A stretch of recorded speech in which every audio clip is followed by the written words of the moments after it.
बिस्मिल्लाहिर्रहमानिर्रहीम। आज जो दूसरा लेक्चर हम रिकॉर्ड कर रहे हैं ये जियोलॉजी सब्जेक्ट के ऊपर है और इसके अंदर जो CSS एग्ज़ाम के अंदर जियोलॉजी का जो सिलेबस था जो हम डिस्कस कर रहे थे, पहला चैप्टर हमने स्टार्ट किया था और उसके चंद जो टॉपिक्स थे उनको हमने डिस्कस किया था। तो लेट्स स्टार्ट। हम आज जो टॉपिक रह गए थे उनको हम डिस्कस करेंगे। तो इसमें एक बात मैं आप लोगों को ये वाज़िया कर दूं कि मैं जितनी भी चीज़ें आप लोगों को बता रहा हूँ जस्ट बाउंड्रीज़ आपको बता रहा हूँ कि आपने किस हद तक तैयारी करनी है और जो बाकी जो चीज़ें हैं डिटेल वर्क्स या डिटेल स्टडी वो आपने ख़ुद इसको आपने डिटेल में देखना है। तो लेट्स स्टार्ट। हमारा जो चैप्टर था इंट्रोडक्शन टू फिज़िकल जियोलॉजी, उसका जो टॉपिक था earth as a member of a solar system. और यहाँ पे आप लोगों ने कवर करना है कि हमारा सोलर सिस्टम कितने प्लैनेट्स पर मुश्तमिल है और उसमें आप लोगों ने जस्ट ओवरव्यू करना है। मरकरी, वेनस, अर्थ, मार्स वगैरह ये सारे जितने भी प्लैनेट्स हैं इनके बारे में आप लोगों ने देखना है। उसके बाद origin, age, composition of earth, ये जो टॉपिक है इसमें अर्थ की फॉर्मेशन के मतलब आप जो जितने भी टॉपिक्स हैं फ़िज़िकल जियोलॉजी जो बुक है उसके अंदर डिटेल में आपको यहाँ पे जो है वो डेटा मिल जाएगा, तो आप लोगों ने उससे कवर करना है। और नेक्स्ट हम अगर देखें तो कंपोजिशन ऑफ अर्थ है। Earth is made up of 3 different layers. इसमें आप लोगों ने ये कवर करना है अर्थ क्रस्ट है, अर्थ मंटल है एंड द कोर है। और क्रस्ट के ऊपर आपने देखना है तो crust lies above the Mantel and is the earth's hard outer shell or which is composed of silicon, aluminium, calcium, sodium and potassium।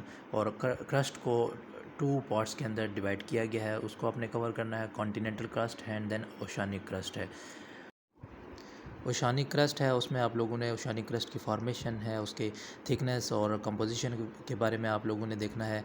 And then continental crust is about 25 to 90 kilometre thick and the lithosphere is defined as the crust and the upper mantle. और ये सब चीज़ें आप लोगों ने देखनी है। Then we will move forward.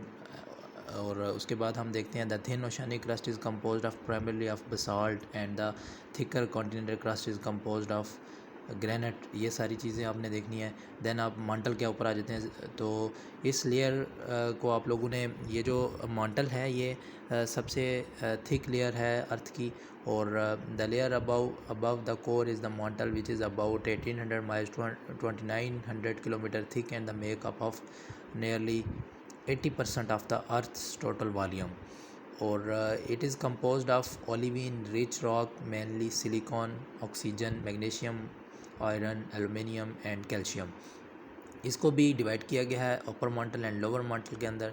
और ये चीज़ें आप लोगों ने कवर करनी है इसके पार्ट्स को। एंड देन कोर आ जाता है और कोर जो है वो सबसे जो है वो अर्थ का इनर पार्ट है और इसको भी डिवाइड किया गया है outer core and inner core. The core of the earth is about 1800 miles and the core is dense ball of the element of iron and nickel is divided into 2 layers, the inner core and the outer core। और हम inner core की बात करें तो उसकी आपने thickness के बारे में देखना है और उसका टेम्परेचर और उसकी कंपोजिशन और रेडियस वगैरह ये सब चीज़ें आप लोगों ने कवर करनी है। इसी तरह आउटर कोर के बारे में लाइक आप उसका टेम्परेचर, रेडियस और उसकी कंपोजिशन जितनी है उसको आप लोग कवर करें। और इसके अलावा डीपली जो है वो इसके मतलब कुछ चीज़ें नहीं हैं, तो ये सारी चीज़ें जो है वो आप फ़िज़िकल जियोलॉजी बुक के अंदर आपको डिटेल में इसकी चीज़ें मिल जाएंगी और इस बाउंड्री की हद तक ही आप इन चीज़ों को कवर करें। नेक्स्ट जो टॉपिक है वो अगली वीडियो के अंदर हम डिस्कस करेंगे। तो तब तक अल्लाह हाफ़िज़।